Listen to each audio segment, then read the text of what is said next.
The iron beast snaked through the Arizona territory, a creature of smoke and steam against a sky the color of bleached bone. Heat radiated from the parched earth in visible waves, distorting the horizon where red rock mesas stood like ancient, forgotten gods. Inside the last car, a repurposed cattle wagon fitted with rough-hewn benches. The air was a thick, suffocating blanket woven from coal dust, sweat, and the cheap rot-gut whiskey that passed from hand to hand. It was a rolling cage of men whose dreams had been baked out of them by the sun, leaving only grit and a simmering, low-grade desperation. Prospectors with hands raw from fruitless digging, farmhands running from drought-stricken land, and a few hollow-eyed gamblers whose luck had run as dry as the riverbeds they passed. They slumped on the benches, a collection of grimy shirts and sun-cracked leather, their voices a low, meaningless drone beneath the relentless percussion of the wheels on the track. Thump-thump, clack-clack, thump-thump, clack-clack. The rhythm was a merciless heartbeat counting down the miles to nowhere.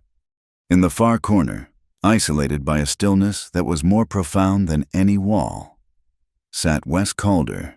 He was a man carved from the same hard country that stretched outside the window, all sharp angles and unyielding planes. He didn't slouch like the others. He sat upright, his back straight, occupying his space with an economy of presence that was both unnerving and absolute. A dusty, wide-brimmed hat was pulled low, shadowing a face that gave nothing away. His jaw was a hard line, his mouth a thin, unsmiling slash in a landscape of sun-weathered skin. A dark, trail-worn duster, unbuttoned despite the infernal heat, hung from his broad shoulders, covering a simple shirt and revealing the worn walnut grip of a Colt Peacemaker holstered low on his hip. His hands, resting on his knees, were large and calloused, the knuckles scarred. They looked as if they had been shaped by hard labor and harder fights, and were now content in their repose, holding a latent power that needed no advertisement. But it was his eyes that truly set him apart. When he shifted his head slightly, catching the light from the grimy window, they were revealed to be a pale, washed-out blue, the color of a winter sky.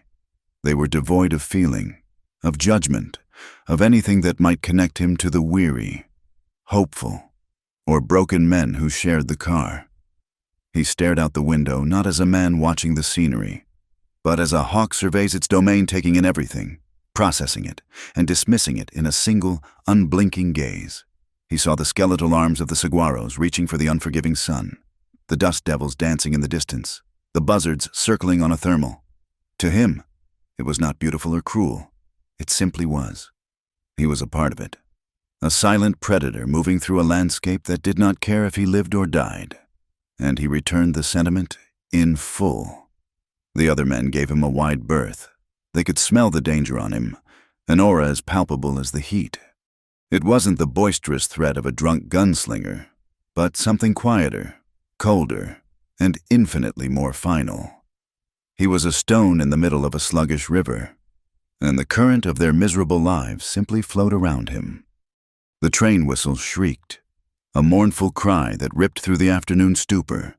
It signaled a slowdown for a water stop, though the stop itself was nothing more than a rickety wooden tower and a trough in the middle of an endless expanse of desolation. The train groaned, its steel sinews complaining as the brakes took hold. The sudden change in rhythm jostled the passengers, pulling them from their dozing or their drunken reveries. A few men stood, stretching their cramped limbs, eager for a moment's reprieve from the rolling coffin. It was then that the door at the end of the car slid open with a jarring scrape of metal on metal. The square of light it created was blinding, framing a silhouette for a moment before the figure stepped inside, letting the door slam shut behind her. The sudden dimness made her seem like an apparition. It was a girl, or rather, a young woman, though the terror in her eyes made her seem as fragile as a child. The car fell silent. The men, who had been a listless collection of weary bodies, now straightened up, their eyes locking onto her with a sudden, predatory focus. She was an anomaly, a wildflower blooming on a trash heap. Her dress, a simple calico of pale blue, was smudged with dirt and had a fresh tear near the hem, as if she had been running through chaparral. Her honey-blonde hair, once neatly braided, had come loose, framing her face in wild, flyaway strands that clung to her damp skin. Her chest rose and fell in ragged, shallow breaths, but it was her face that held every man's attention. It was a canvas of pure, unadulterated fear, her eyes wide and the color of moss after a rain, darted around the car, flinching at every leering gaze. She held a small, worn carpet bag clutched to her chest like a shield, her knuckles white. She looked like a doe that had stumbled into a wolf den, every nerve screaming with the instinct to flee, yet paralyzed by the circle of hungry eyes. A fat man with a greasy beard and tobacco-stained teeth grinned, showing the gaps where teeth used to be. "Well now, look what the wind blew in," he rasped, his voice thick with suggestion. "Lost, little lady?" A ripple of low chuckles went through the car. The girl flinched as if struck. She pressed herself back against the rattling door, her eyes continuing their frantic search, dismissing the faces one by one. They were all the same, some openly hostile, some cloaked in a thin veneer of pity that was just as dangerous. She was prey, and they all knew it. Her gaze swept past the gamblers, the miners, the drifters, and then it stopped. It stopped on the still figure in the corner. It stopped on Wes Calder. She looked at him for a long moment, her frantic breathing seeming to steady just a fraction. What she saw in him, no one could say. Perhaps it was not what she saw, but what she didn't see. In a car full of men whose eyes were filled with want, his were empty. In a space charged with a foul, restless energy, he was an anchor of absolute calm. He was not looking at her. His gaze was still fixed on the passing landscape outside, seemingly oblivious to her arrival. He hadn't moved a muscle, hadn't acknowledged her presence in any way. To him, she was just another part of the scenery, as inconsequential as a lizard skittering across a rock. For her, that disinterest was a sanctuary. It was the only thing in this sweltering, hostile box that felt safe. He was a void, and a void could not hurt her. It could not touch her. It could not want anything from her. Taking a deep, shuddering breath, she pushed herself off the door. She moved with a hesitant, almost floating step, her eyes locked on the space on the bench beside him. She kept her gaze low, trying to make herself as small as possible, as if she could will herself invisible. The men watched her every move, their silence now heavy with anticipation. They were waiting to see what the stone man would do. They were waiting for the show. She stopped just before him, her small, worn boots inches from his dusty ones. He still did not look at her. He seemed to be carved from granite, a monument to indifference. The scent of rain-soaked earth and a faint, clean scent of soap clung to her, a stark contrast to the car's general miasma. She swallowed hard, the sound audible in the tense silence.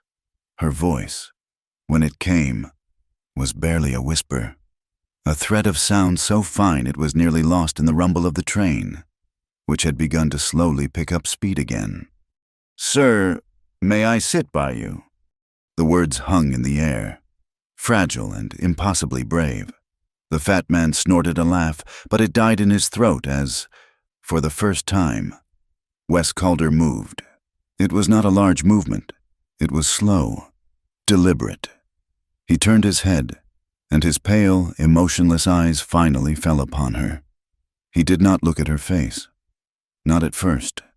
His gaze swept over her, from the torn hem of her dress to the white-knuckled grip on her bag, to the frantic pulse beating in the hollow of her throat.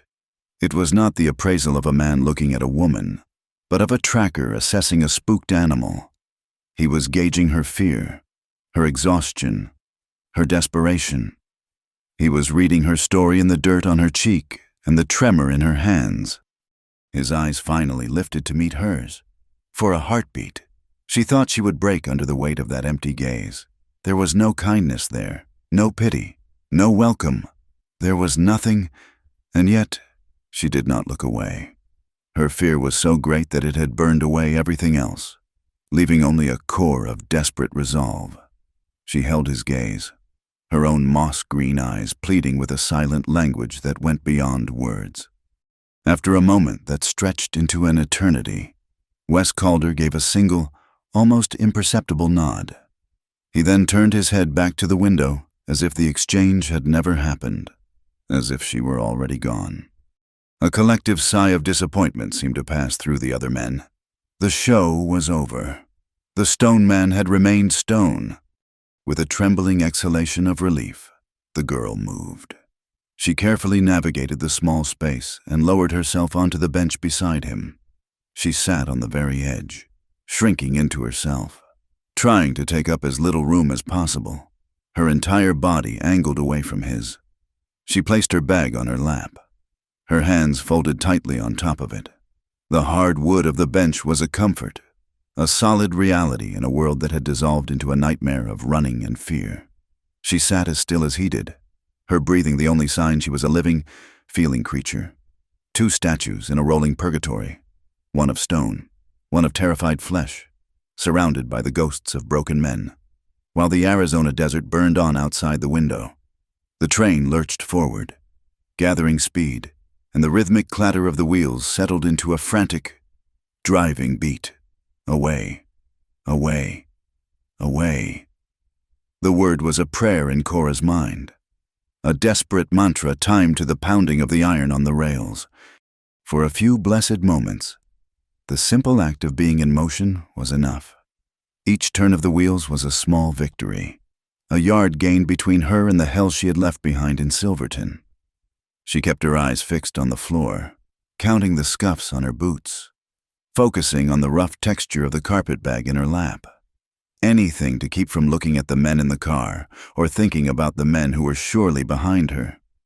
But safety was an illusion, a thin film of ice over a deep, cold river of fear. The relief was fleeting, quickly replaced by a gnawing terror that coiled in her stomach. The train was fast, but were they faster had they seen her? Bart, with his cold, pig-like eyes that seemed to see right through lies and into a person's deepest fears. Silas, a mountain of a man whose knuckles were permanently bruised and whose breath always smelled of stale beer and malice. And Finn, the youngest, a wiry, nervous boy with a cruel streak that was somehow more frightening than the others' practiced brutality. They weren't just men. They were the architects of her cage, the enforcers of the bargain her father had made. Silverton. The name itself was a brand on her memory. It wasn't a town, it was the personal fiefdom of Jedediah Sloan, the owner of the Gilded Cage Saloon and half the other businesses besides. He was an old man, with skin like dried parchment and a cough that rattled in his chest like loose gravel. But his grip on the town was absolute. And her father, a man whose love for his daughter was always outweighed by his love for a promising hand of cards, had laid her on the sacrificial altar of his debts.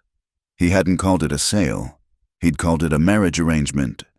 He'd said Jedediah would be a provider. Cora knew what it was. She was a chit, a marker, a piece of property to be traded. The memory of Jedediah's touch made her skin crawl. It was dry and possessive. The touch of a man who believed he owned her soul because he had paid for her body. For 2 months, she had lived in the small rooms above the saloon, a prisoner of its noise and its stench. Her days were a blur of chores under the watchful eye of Jedediah's grim housekeeper. Her nights were a long, silent scream of endurance. Escape had seemed impossible. Every face in Silverton belonged to Jedediah. Every door was locked. Her chance had come in the form of a fever. A sickness swept through the town, laying Jedediah low, his rattling cough turning wet and violent. In the chaos, with the housekeeper distracted and the guards more concerned with their own health, Cora had made her move. She had taken the small pouch of coins Jedediah kept in his nightstand payment. She'd told herself, for services rendered, and slipped out a back window before dawn. She had run, not knowing where she was going, only that she had to get away. She ran until her lungs burned and her legs gave out. hiding in ditches and behind rock outcroppings, her heart a wild drum in her ears. She had stumbled upon the railroad tracks by sheer luck, a line of hope stretching across the desolate land. And then she had seen the train, slowing for the water tower, a gift from a god she was no longer sure she believed in. She had scrambled aboard the last car just as it began to move, praying no one had seen. But Bart and his boys were Jedediah's bloodhounds. They would not give up easily.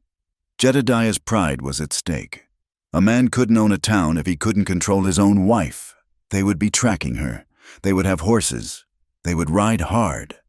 A tremor ran through her, a violent, uncontrollable shiver despite the suffocating heat. She pressed her hands down hard on her bag, trying to still them. She chanced a glance at the man beside her. Wes Calder remained unchanged, a figure of stoic indifference. His gaze was still directed out the window, his profile as stark and unforgiving as the landscape. Had he even noticed her trembling? If he had, he gave no sign. He was an island of stillness in her raging sea of panic, and she clung to his proximity like a drowning woman to a rock. He offered no comfort, but his presence was a strange sort of anchor. He was so utterly self-contained, so devoid of the predatory hunger she saw in other men, that her fear, for a moment, had nowhere to latch on. The miles rolled by.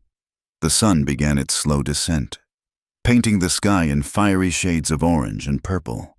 The light inside the car grew dim, and shadows stretched like grasping fingers from the corners. The drone of conversation had died down, replaced by the snores of sleeping men. The air grew cooler, but Cora's blood ran cold for a different reason. The train was slowing again. The frantic rhythm of the wheels became a slow, deliberate clump. Clump. Clump. Outside the window, the vague shape of a small depot town materialized in the twilight. A few scattered buildings, a saloon with yellow light spilling from its windows, a livery stable. Her heart hammered against her ribs. A stop. A stop meant people getting on, people getting off. A stop meant a chance for her pursuers to catch up, to board the train, to search. Every instinct screamed at her to run, to jump from the train and disappear into the dusk. But where would she go? She was in the middle of nowhere, a lone woman with a few stolen coins. Out there in the dark was a different kind of danger. Here, at least, there was the man of stone beside her. The train hissed to a halt with a final, shuddering sigh of steam. The door at the front of the car opened, and a few men shuffled out, their boots thudding on the wooden platform. A moment later, new passengers began to board. Cora sank lower in her seat, trying to will the shadows to swallow her. She pulled the edges of her loose hair forward, hoping to obscure her face. She watched the doorway with an intensity that made her eyes burn.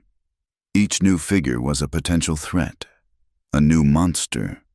A portly drummer in a dusty suit, a pair of young soldiers, their uniforms ill-fitting, their face full of naive bravado. An old Mexican woman wrapped in a black shawl. None of them were Bart. None were Silas or Finn. A breath she hadn't realized she was holding escaped her lips in a shaky sigh. Maybe she was safe. Maybe they had lost her trail. The train whistle blew a short, sharp blast, signaling its imminent departure. Hope, a fragile and unfamiliar feeling, began to flicker within her. And then she heard it. It was a voice from the platform, sharp and angry, carried on the evening breeze. Check every car he wants her back, and he don't care how you do it. It was Bart's voice. Ice flooded Cora's veins. The flicker of hope was extinguished, plunged into absolute darkness. They were here. They had found her. It was over. Her body went rigid, all her muscles locking in a paralysis of sheer terror. She could hear their heavy boots on the platform outside, moving closer. They were coming. They would tear the train apart to find her. Her frantic gaze flew to the man beside her. For the first time, he was not looking out the window. His head was cocked slightly, his gaze directed towards the front of the car, listening. His eyes, which had been so empty, now held a new quality.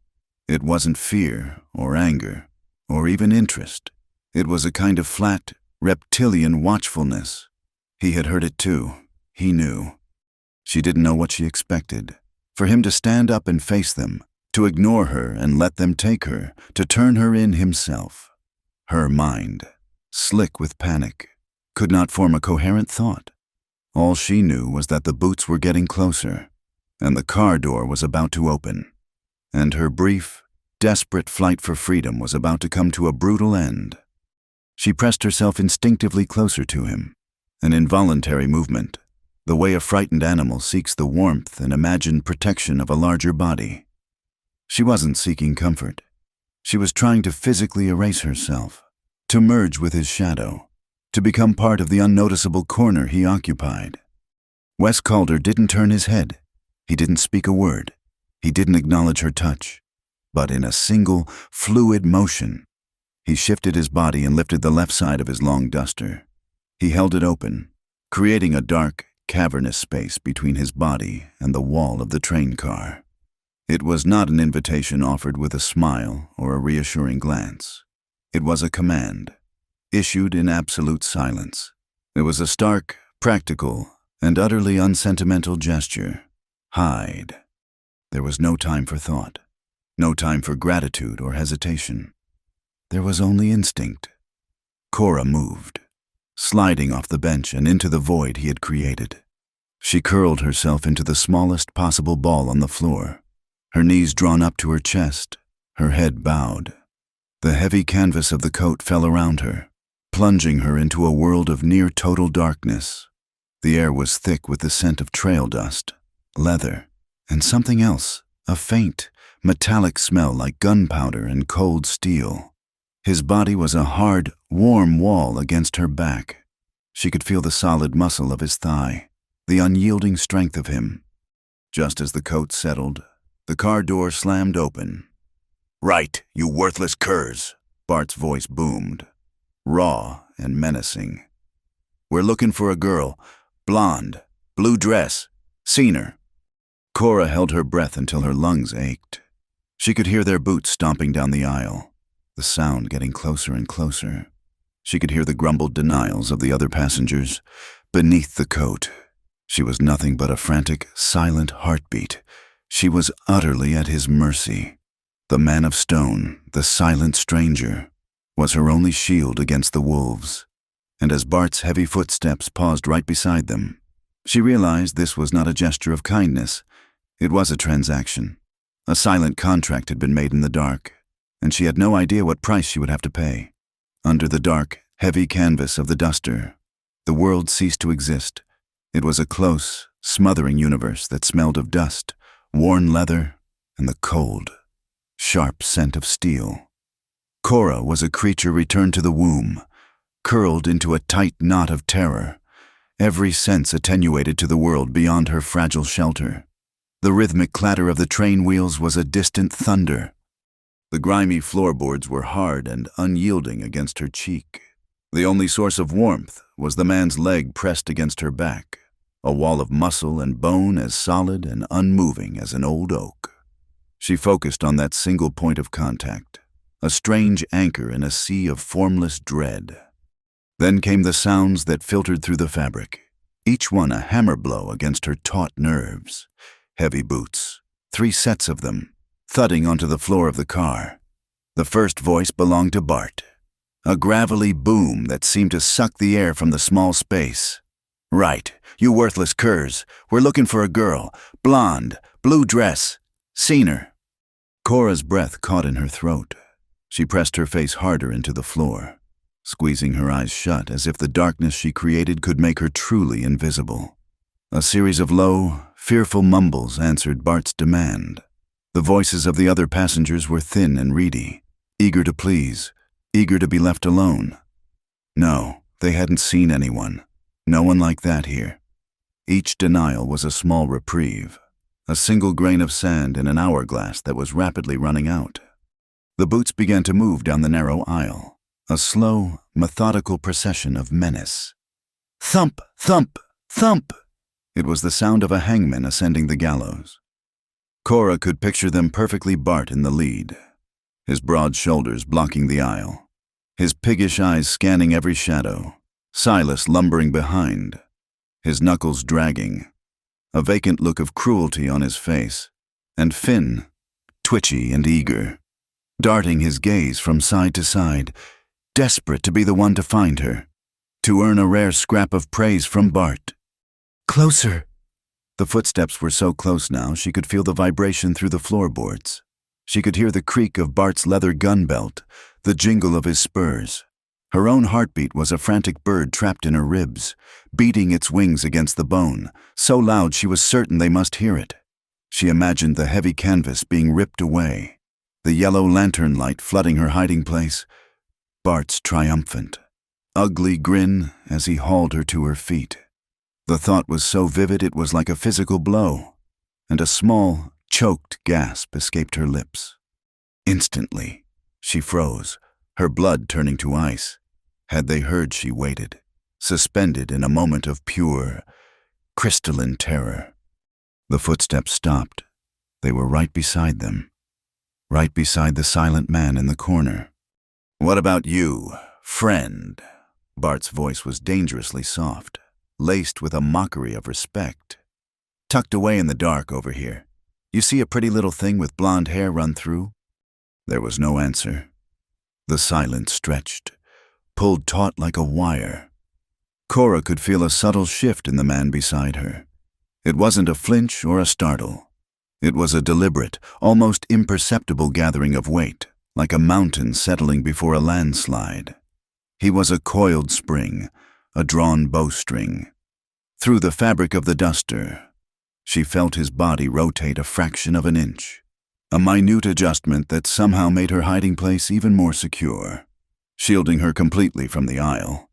It was a silent, contemptuous dismissal. "Cat got your tongue." Bart's voice lost its soft edge, replaced by a hard rasp of irritation. "I'm talking to you." Still, Wes Calder did not speak. He was a rock against which the waves of Bart's anger could break and achieve nothing. This was a language Bart did not understand. He understood fear. He understood violence. He understood greed. He did not understand a man who simply refused to acknowledge his existence. A different voice, younger and higher pitched, cut in. "He ain't seen nothing. Bart, look at him. He's half dead." It was Finn. Cora pictured his weaselly face peering into the gloom. "Just another trail bum sleeping it off." "Maybe," Bart grunted, unconvinced. "Check him anyway. Pull that coat off him." This was it. It was over. A wave of black despair washed over Cora. She tensed, ready for the rough hands, the humiliation, the end. But the hands never came. "I ain't touching him," Finn said, his voice suddenly losing its bravado. There was a new note in it, a tremor of unease. "There's something wrong with him." What was he seeing? What was happening out there, hidden in the dark? Cora could only imagine the scene. She imagined the silent man, Wes Calder, finally lifting his head. She imagined the look in his eyes. Outside the coat, that was exactly what happened. As Finn took a tentative step forward, his hand outstretched, Wes Calder slowly raised his head. The brim of his hat still cast his face in deep shadow, but it did not hide his eyes. They were fixed on Finn, and they were utterly, terrifyingly empty. They were the color of a frozen lake, reflecting nothing. There was no anger in them, no warning, no threat. There was only a profound and chilling finality. It was the gaze of a man who had looked into the abyss and found it to his liking. It was not the look of a man who was about to fight. It was the look of a man for whom the fight was already over, the outcome a foregone conclusion. It was the look of the grave. Finn stopped dead. The blood drained from his face. He had seen bar fights and gunfights, had witnessed casual brutality and drunken rage. He had never seen this. This was something ancient and cold, something that lived in the dark places of the world. He took an involuntary step back, stumbling into Silas. "What is it?" Bart growled, his patience worn thin. "Nothing," Finn stammered, his eyes still locked on the silent figure. He's nobody. She ain't here. Let's go." Bart grunted again, a sound of pure frustration. He hated leaving a stone unturned, but he also trusted Finn's animal instinct for danger.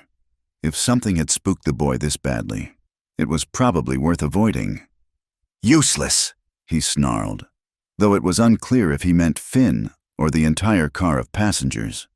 "Come on, we'll check the rest of the train. She's on here somewhere." The heavy footsteps resumed, moving away this time, towards the front of the car. The door at the far end scraped open and then slammed shut, plunging the car into a sudden, echoing silence. They were gone. The relief that flooded Cora was so immense it was dizzying. It was a physical release, a loosening of every muscle, a rush of blood to her head that made her feel faint. She let out a long, shuddering breath, the air she had been holding burning in her lungs.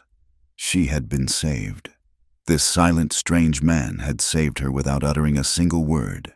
He had faced down 3 armed men with nothing but a look. A fresh wave of trembling started in her limbs, a reaction to the adrenaline and the terror that was only now beginning to recede. The train, which had been sitting idle, gave a great jolt. The slow, rhythmic clanking began again as it pulled away from the depot. They were moving. She was safe. But the calm was shattered as quickly as it had arrived. A new sound cut through the night, a desperate shout from outside. From the platform they were leaving behind. "Bart, in the last car I saw her get on!" It was Silas. He must have been searching the outside of the train. Instantly, the world erupted. The duster was thrown back. The dim, flickering light of the car's lantern stabbed at Cora's eyes. Before she could even process the shout, a hand shot down and clamped around her upper arm. The grip was like iron, pulling her from her cramped hiding place and onto her feet in a single, brutal motion. She stumbled, her legs weak and unresponsive. She looked up into the face of Wes Calder for the first time. In the shifting shadows, it was all harsh lines and planes. A face that looked like it had been carved from rock and left out in the wind. His pale eyes were no longer empty. They were sharp, focused, and alive with a terrifying, immediate purpose. He didn't look at her. He was already looking towards the door at the back of the car, the one through which she had first entered. From the front of the train came the sound of running boots and furious shouts. Bart and his men were coming back. There was no time for questions, no time for thanks. Wes didn't speak. He simply acted. He lunged for the rear door, dragging her behind him as if she weighed nothing. She scrambled to keep her footing, her mind a whirlwind of confusion and renewed panic. What was he doing? He wrenched the heavy door open, and the night rushed in a blast of cold air, the roar of the wheels, the smell of coal smoke and wild sage. The ground outside was a dark, speeding blur. The train was picking up speed, faster now, rattling and swaying as it found its rhythm on the open track. To jump was suicide. Wes didn't hesitate. He pulled her to the edge of the open doorway, his grip on her arm unrelenting. He gave a quick glance down at the dark, rushing earth, then looked forward along the length of the train. He was measuring speed, distance, trajectory. It was the cold calculation of a man intimately familiar with violence and desperation. Then his pale eyes met hers for a fraction of a second. There was no reassurance in them, no comfort. There was only a silent, absolute command, trust me or die. And then he jumped, pulling her with him into the roaring, black abyss. The world was a chaotic explosion of roaring wind and tumbling darkness. Cora had a fleeting sensation of being airborne, a rag doll thrown into the void, before they hit the ground. The impact was a brutal, jarring shock that stole the air from her lungs. They landed on a steep embankment of loose rock and gravel, and the world dissolved into a scraping, bruising tumble. She was vaguely aware of the man's body taking the brunt of the initial impact, his solid form a shield that kept her from being dashed against the unforgiving earth. They rolled, a tangle of limbs and flying dust, until they came to a jarring halt at the bottom of the shallow ravine. For a moment, there was only a ringing silence in her ears and the sharp, coppery taste of blood in her mouth. Every inch of her body ached with a dull, throbbing pain. The train was gone, its clatter and roar already fading into the distance, a vanishing point of light and sound in the vast, black desert. It had been her sanctuary, and now it was gone, leaving her utterly alone in the wilderness with a man who was more of a stranger than anyone she had ever known. Shouts echoed from the direction of the depot, thin and sharp in the night air. The pursuit had already begun. Before Cora could even attempt to sit up, Wes Calder was moving. He untangled himself from her with an economy of motion that spoke of a life lived on the edge of disaster. He was on his feet, a dark silhouette against the star-dusted sky, his head cocked as he listened to the sounds of the hunt. He gave her no more than a glance, his expression unreadable in the gloom. He was assessing her not as a person, but as a liability. "Get up!" he said. His voice was not a command so much as a statement of grim necessity. It was low and rough, like stones grinding together. Cora pushed herself up, her arms trembling. Her dress was torn in several new places, and she could feel the warm trickle of blood from a dozen scrapes on her arms and legs. Her head swam, and the world tilted precariously. She managed to get to her knees, but the effort left her breathless. The shouts were closer now, accompanied by the frantic whinny of a horse. They were organized. They were coming. Wes did not offer a hand. He did not offer a word of encouragement. He simply turned back, grabbed the front of her dress in his fist, and hauled her to her feet. The world spun violently, and she would have collapsed again if not for his iron grip holding her upright. He didn't wait for her to find her balance. He simply started moving, half dragging her with him away from the tracks and into the deeper darkness of the desert. The run was a nightmare. The ground was a treacherous enemy, a landscape of sharp rocks that twisted the ankle, thorny creosote bushes that tore at her clothes and skin, and patches of deep, soft sand that stole her energy with every step. The night was not as empty as it had seemed from the train. It was alive with the skittering sounds of unseen creatures and the lonely cry of a distant coyote. Above, the stars were a cold, indifferent canopy of diamonds scattered on black velvet. They offered no warmth, no guidance. Wes moved through this landscape as if he were born of it. He was swift, sure-footed, and silent. He navigated the treacherous terrain with an instinctual grace, his eyes accustomed to the dark, picking out a path that Cora could not see. She, on the other hand, was a creature of the town, of gaslights and wooden sidewalks. Here, she was blind, clumsy, and loud. She stumbled constantly, her thin shoes offering no protection against the sharp stones.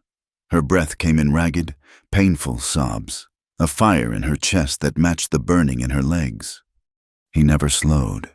His grip on her arm was relentless, a manacle of flesh and bone. When she faltered, he pulled her onward.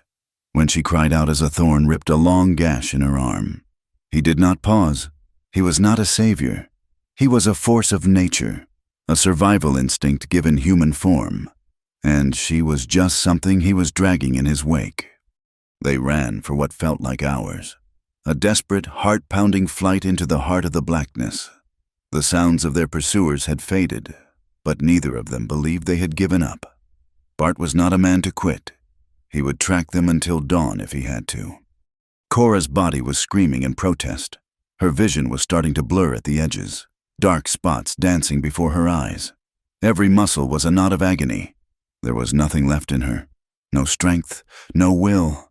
Her foot caught on a gnarled root, and this time, his grip was not enough to save her. She went down hard, her forward momentum sending her sprawling into the dirt. The impact knocked the last of the air from her lungs, and she lay there, choking on dust and despair. She could not get up. She could not move another inch. "Leave me," she gasped, the words tearing at her raw throat. "I can't." Wes stopped, turning back to look down at her crumpled form. The starlight caught the planes of his face, making him look like a statue of some forgotten, merciless god. For a long moment, he just stood there, and she thought this was it. He would leave her. It was the logical thing to do. She was slowing him down. She was a danger to him. But he didn't leave. He walked back to her, and for a moment she thought he might show a flicker of pity. Instead, he reached down, grabbed her by the arm again, and pulled her upright with a single, savage jerk. The world tilted, her head spun, but she was on her feet. He held her there, his face close to hers. "They find you," he said, his voice a low, flat whisper that was more terrifying than any shout. "What they do to you will be worse than this. Get up." He didn't wait for a reply. He started moving again, his pace only slightly slower, his grip now a constant, supporting force that kept her from falling. She ran, not on her own strength, but on his. She was a marionette, and he was the puppet master, his will the only thing keeping her legs moving.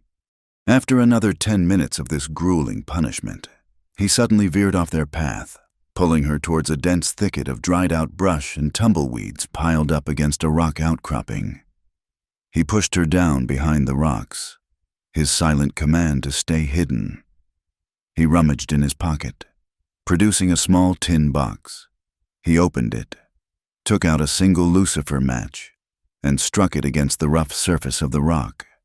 The tiny flare of light was blinding in the darkness. In that brief, flickering illumination, she saw his face clearly. It was hard and lean, etched with lines that spoke of a difficult life. There was no cruelty in it, but no softness either. It was the face of a man who had stripped himself of all unnecessary things, including emotion. He touched the flame to the edge of the dry brush. The effect was instantaneous and explosive. The fire caught with a hungry whoosh, racing through the brittle, tinder-dry plants. Flames leaped into the air, orange and red tongues licking at the night. Within seconds, a thick, acrid cloud of smoke was billowing upwards, a dense, dark screen that obscured the stars. The wind, which had been a gentle breeze, caught the smoke and began to push it back in the direction from which they had come, a rolling, impenetrable wall of gray and black. Wes watched it for only a second, his expression unchanging. He had bought them time. He had given their pursuers a false trail to follow, a confusing screen of smoke to navigate. He turned, grabbed Cora's arm once more, and pulled her away in a new direction, at a right angle to their previous path. The fire behind them cast long, dancing shadows in front of them, a hellish landscape of flickering light and profound darkness. Their pace was still punishing, but now there was a new sense of purpose in his stride. He was no longer just running away. He was running to something. He led her through a narrow, winding wash, the high sandy banks muffling the sound of their footsteps and hiding them from view. The ground here was softer, easier on her battered feet. They emerged from the wash and began to climb a low, sloping hill.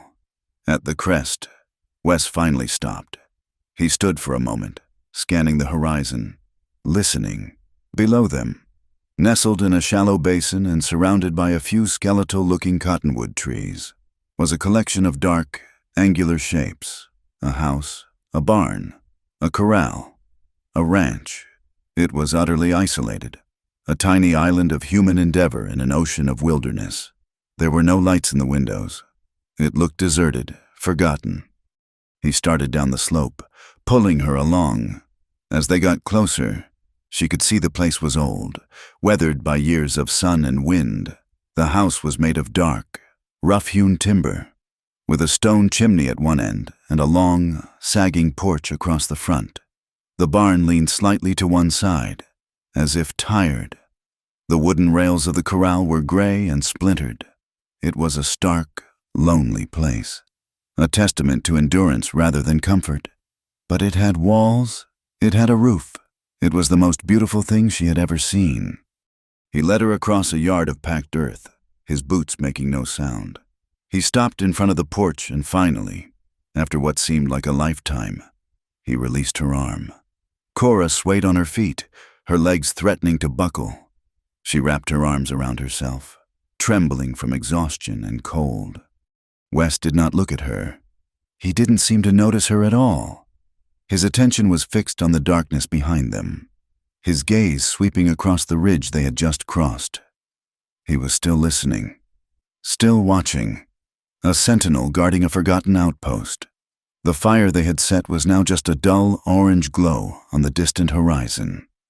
After a long, silent moment, he spoke, his voice flat and devoid of any inflection. "You'll stay here tonight." He said it to the darkness, not to her. It was not an offer of hospitality. It was a simple, unadorned statement of fact. And then he stepped past her and onto the porch, his hand reaching for the door of the dark, silent house. The first thing she was aware of was the light. It was not the harsh, unforgiving glare of the desert sun, but a soft, milky white light, filtered through a pane of wavy, imperfect glass. It painted a pale rectangle on the rough wooden floorboards of a small, spare room. The second thing she noticed was the silence. It was a silence so profound and absolute that it seemed to have weight and texture, a thick, comforting blanket that muffled the frantic ringing of fear in her ears. The roar of the train, the pounding of boots, the desperate, rasping sound of her own breathing as she ran it was all gone, replaced by this deep and abiding quiet. Cora pushed herself up slowly, every muscle in her body screaming in protest. She was lying on a narrow cot, covered by a coarse but clean wool blanket. She was still in her torn, filthy dress. Looking down at her arms, she saw a road map of scrapes and deep purple bruises, a testament to their violent escape from the train. But the wounds had been cleaned. Someone had carefully washed the dirt and gravel from them. A small ceramic bowl of water and a clean rag sat on a simple wooden crate beside the cot. The gesture was so unexpectedly tender, so at odds with the brusque, hard man who had dragged her here, that it brought a lump to her throat. The room itself was Spartan. Other than the cot and the crate, it contained nothing. The walls were bare timber, the chinks filled with dried mud. There was a single window, and a simple plank door stood slightly ajar. It was a monk's cell, a place of ascetic solitude. Yet, after the terror of the past 24 hours, it felt like a palace. It was a place with 4 walls and a roof. It was safe. With a groan, she swung her legs over the side of the cot and stood, testing her weight. Her ankles were sore, her body a single, unified ache, but nothing felt broken. She moved to the doorway and peered out into the main room of the house. It was a single, large space that served as a kitchen, a dining room, and a living area. A large stone fireplace, its hearth swept clean, dominated one wall. A long, rough-hewn table with 2 benches stood in the center of the room. In the far corner was a simple kitchen area with a cast-iron stove, a dry sink, and shelves holding a few tin plates, cups, and basic provisions flour, beans, coffee. Like the bedroom, the space was obsessively clean and stripped of anything superfluous. There were no pictures, no rugs, no curtains, no sign of a woman's touch. A rifle rack on the wall held a long-barreled Winchester. A worn saddle, smelling faintly of leather and horse sweat, was slung over a stand near the door. This was Wes Calder's world, a place built for stark function and solitary survival. He was nowhere to be seen. A pang of fear, sharp and familiar, shot through her. Had he left her? Had he simply given her a place to rest for the night before riding on, leaving her stranded in the middle of this vast, empty wilderness? But the fear was quickly replaced by something else, a quiet logic, the cleaned wounds, the water by the bed. He wouldn't have bothered if he was just going to abandon her.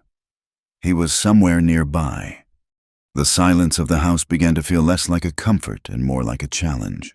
She couldn't just sit here, a useless, broken thing waiting for him to return.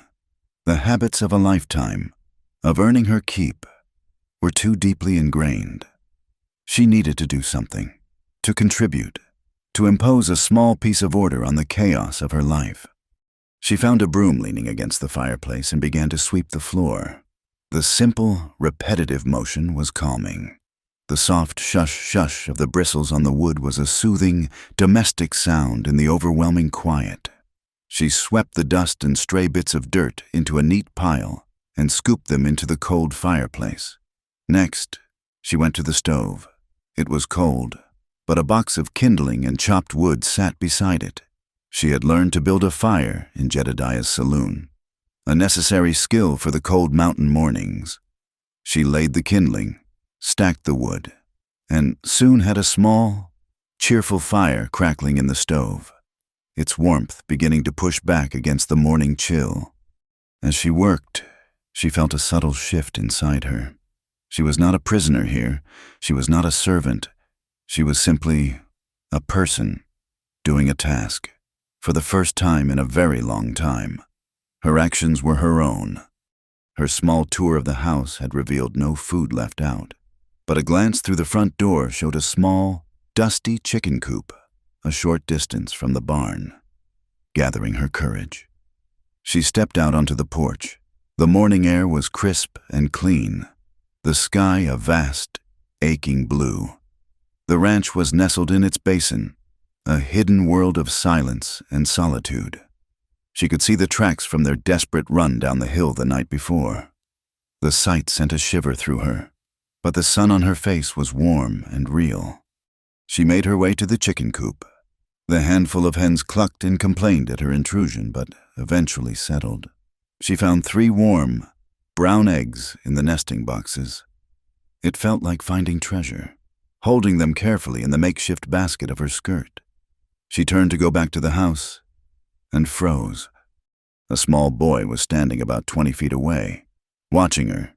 He was perhaps 5 or 6 years old, with a shock of unruly dark hair that fell into his eyes and a face smudged with dirt.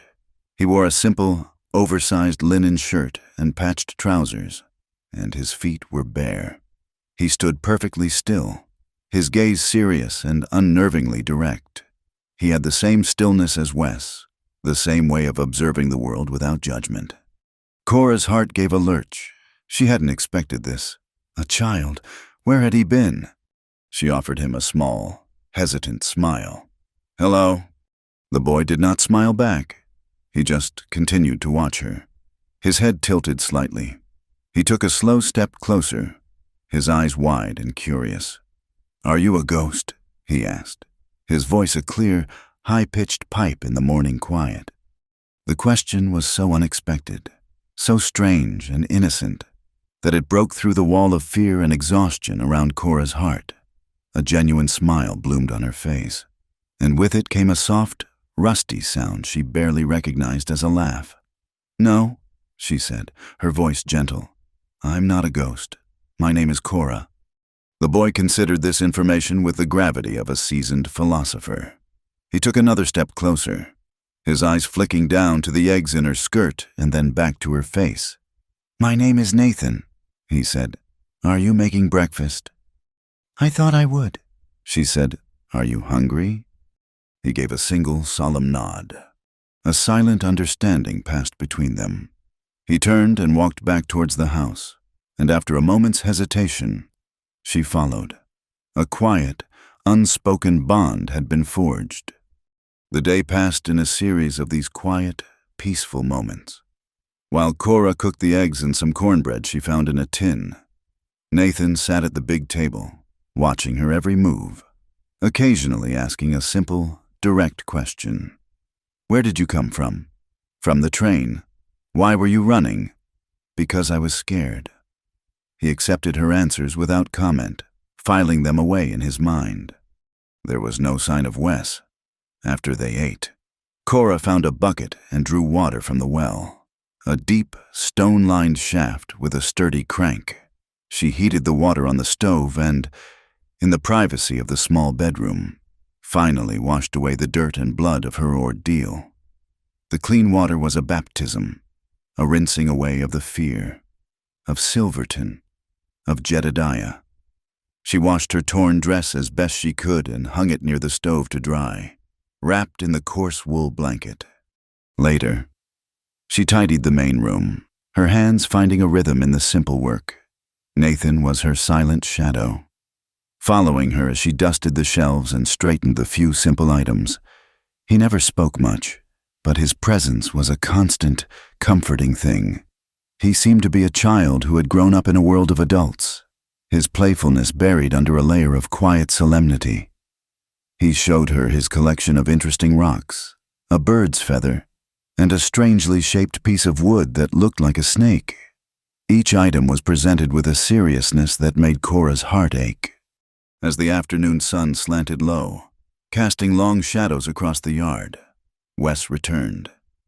He appeared as silently as he had vanished, walking out of the wilderness with his rifle in one hand and 2 rabbits slung over his shoulder. Nathan ran to him, not with a shout, but with a quick, urgent stride, and Wes reached down and laid a hand on the boy's head for a moment. It was a gesture of profound, unspoken affection. Wes's pale eyes swept over the tidy room, the drying dress by the stove, and finally, over Cora, wrapped in the blanket. His expression did not change. He gave no sign that he approved or disapproved.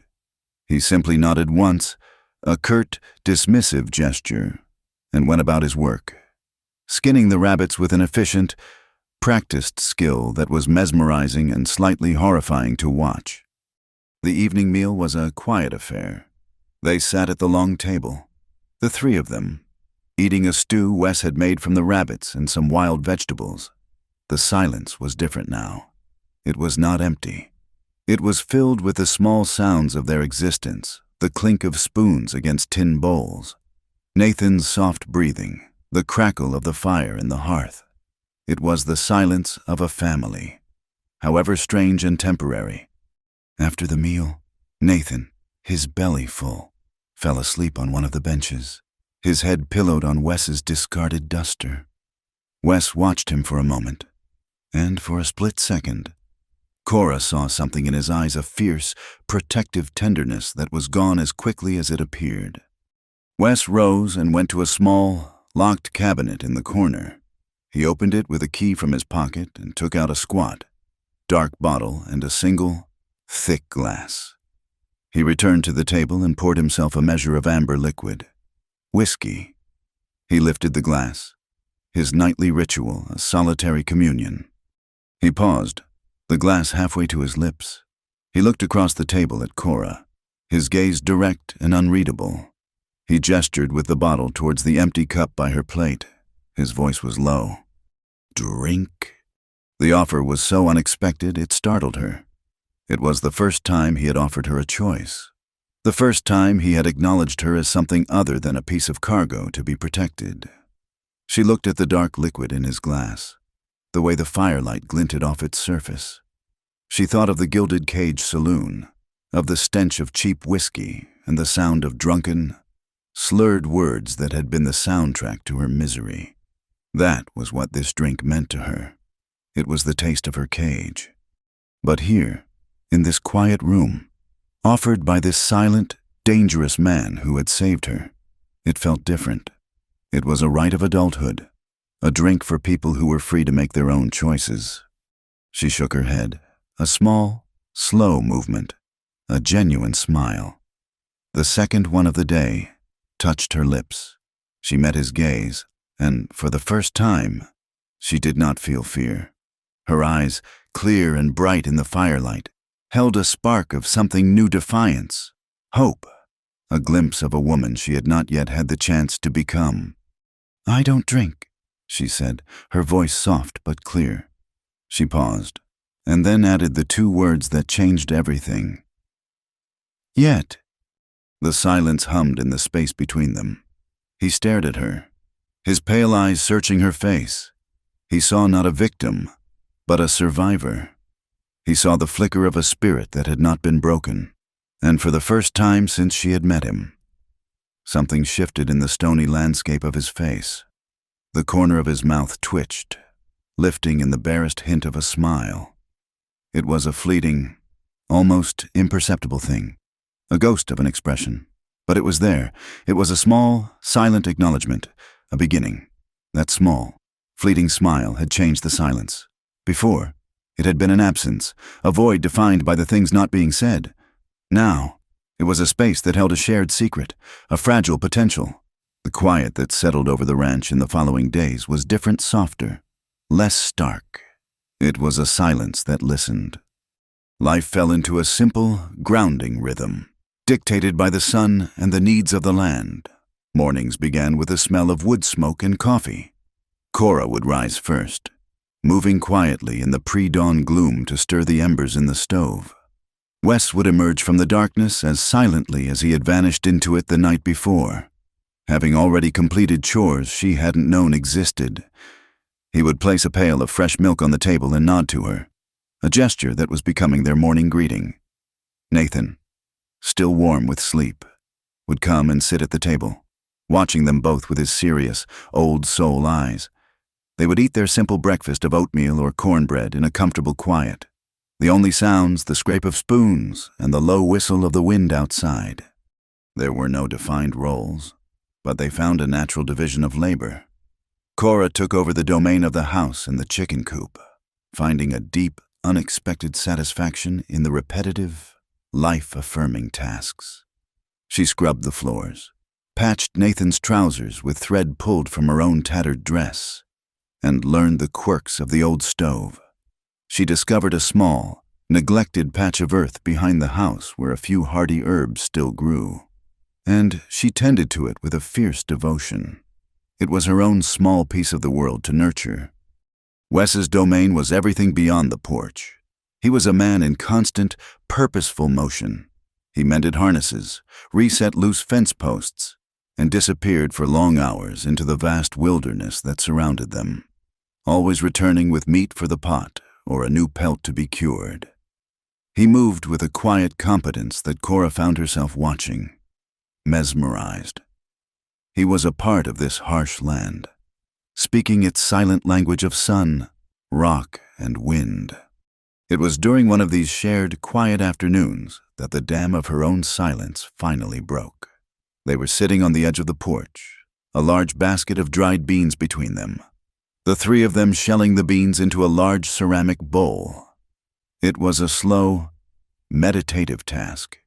The sun was warm on their shoulders, and the only sound was the soft thump of the beans hitting the bowl and the dry rustle of the pods in their hands.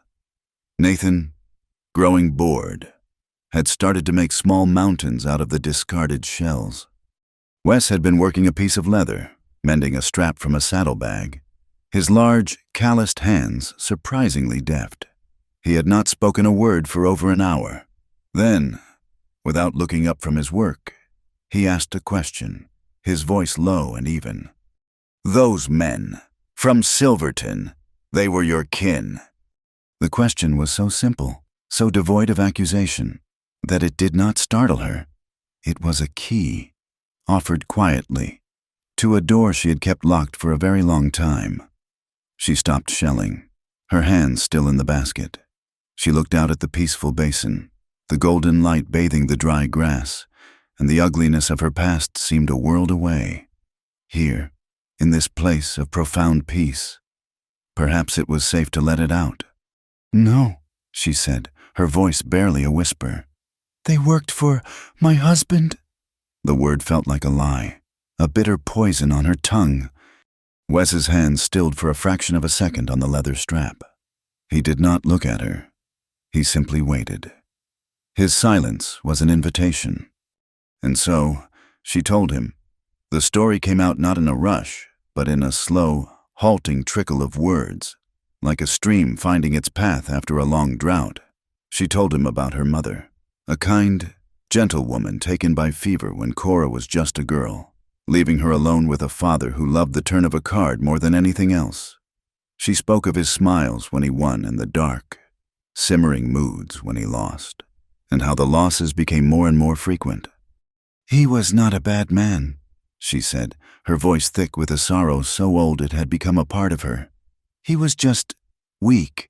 He was always chasing something he could never catch. She told him about the final poker game, the one where the last thing he had left to wager was his daughter.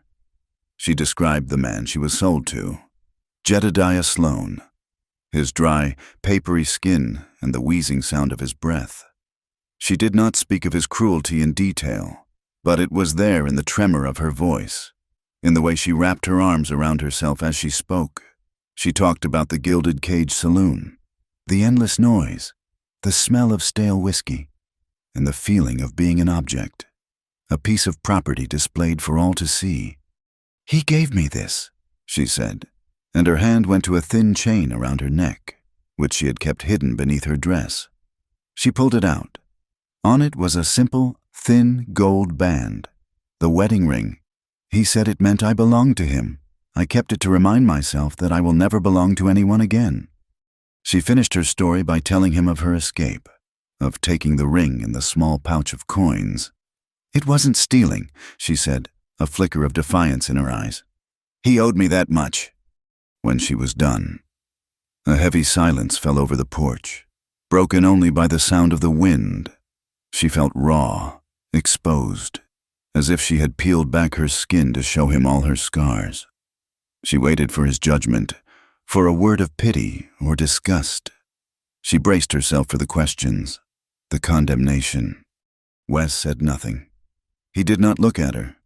He simply picked up the leather strap and his needle and resumed his methodical, patient stitching. He stitched for a full minute, his movements precise and unhurried. The simple domestic sound of the needle pulling the thread through the leather was the only response she received. He finished the repair, tested its strength with a firm tug, and then, without a word, he reached over, took the bowl of shelled beans from her lap, and carried it inside the house. He did not pity her. He did not judge her. He had simply listened. He had taken the weight of her story and carried it away as easily as he carried the bowl of beans. In his silent acceptance, he had given her a gift greater than any words of comfort could ever provide. He had given her dignity. The next morning, Cora awoke feeling lighter than she had in years. The telling of her story had been a release, an unburdening. She went about her morning chores, a quiet sense of peace settling over her.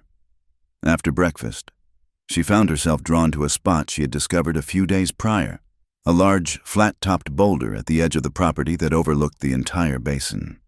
It was a place to watch the hawks circle on the thermals, to feel the sun on her face, to simply be. As she approached the rock, she saw something new. Placed precisely in the center of the stone was a tin cup of water, cool and clear, with beads of condensation on its side. Beside it lay a small piece of clean, neatly folded canvas, a cloth to sit on, to protect her from the rough surface of the rock. She stopped, her breath catching in her throat. He had left this for her. He had watched her. He had noticed her quiet ritual, her small moment of peace, and he had made it better. It was such a small thing, a cup of water and a piece of cloth. But it was not small. It was a message, written in the silent language they now shared. "I see you. I know you. I care for you." A slow, radiant smile spread across Cora's face. It was a smile of pure, unadulterated joy. She sat on the cloth, the stone still cool beneath it, and picked up the cup of water. It was the sweetest, coldest water she had ever tasted. She looked back at the small, lonely ranch house, a place that had become the first true home she had ever known. No one had spoken of affection. No one had dared to whisper a word as vulnerable as love. But love was there. It was in the mended strap on a saddlebag. It was in the firewood he chopped and left by the stove each morning. It was in the way she carefully mended a tear in his shirt, her stitches small and neat. It was in the single desert wildflower she found placed on the porch railing one afternoon. It was in a cup of cold water, left on a rock in the morning sun. Their story was not being written in words, but in 1,000 tiny, gentle gestures, each one a silent, tender overture. The piece was a fragile, beautiful thing, a delicate glass sculpture they had built together in the heart of the wilderness, It was a peace made of quiet mornings, shared labor, and the unspoken language of gentle gestures. And like glass, it was shattered in an instant, with a sound of splintering wood and a roar of malevolent triumph. They were in the house, the three of them, the midday sun casting warm rectangles of light on the floor. Nathan was sitting at the table, carefully drawing a picture of a horse with a piece of charcoal on a scrap of wood. Cora was kneading dough for the evening's bread, her hands white with flour, a small, contented smile on her face. Wes was by the fireplace, cleaning his Winchester, the methodical, repetitive click and slide of the mechanism a familiar, comforting sound. It was a scene of such perfect domestic tranquility that it felt sacred. The front door did not open. It exploded inward. It flew from its leather hinges with a violent crack, slamming against the interior wall. 3 figures filled the doorway, blocking the sun, casting the room into sudden, terrifying shadow. For a horrifying, heart-stopping second, Cora's mind could not process it. Then the shapes resolved themselves into familiar nightmares. Bart, his piggish eyes alight with a gloating, vicious glee.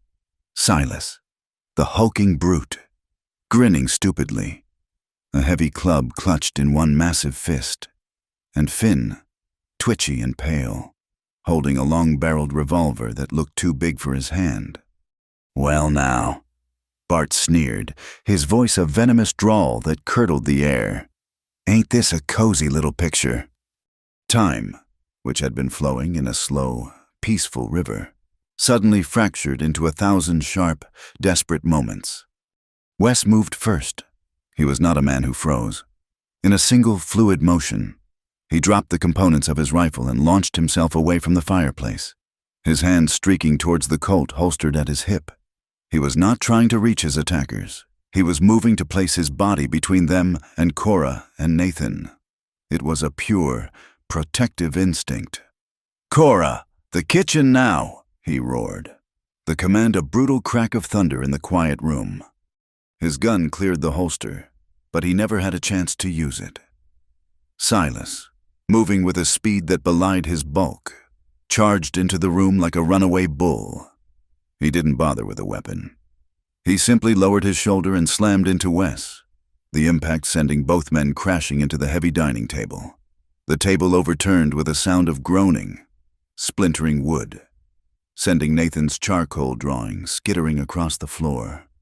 Cora, jolted from her paralysis by Wes's command, reacted on pure instinct.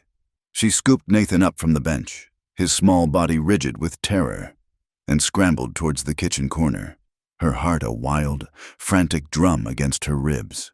She pulled him down behind a stack of firewood and a large flour barrel, pressing his face into her shoulder, her hand clamped over the back of his head.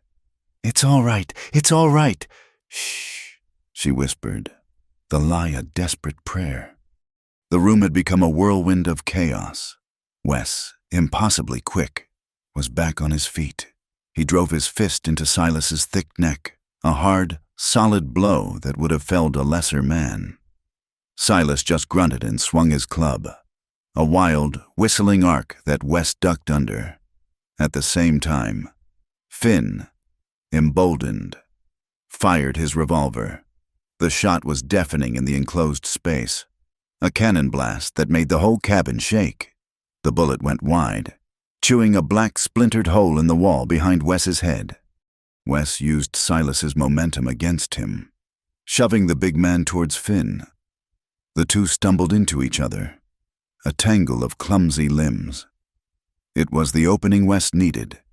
He lunged for Bart, the clear leader, the cold intelligence behind the attack. But Bart was ready.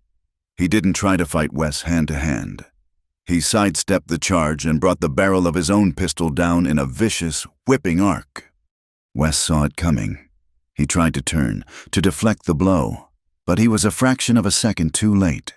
The heavy steel barrel connected with his temple with a sickening, wet crunch. Wes's eyes went wide for a moment, a look of pure, animal shock on his face. Then his legs buckled, and he collapsed to the floor like a felled tree, a dark, glistening line of red already beginning to snake its way from his hairline down his cheek.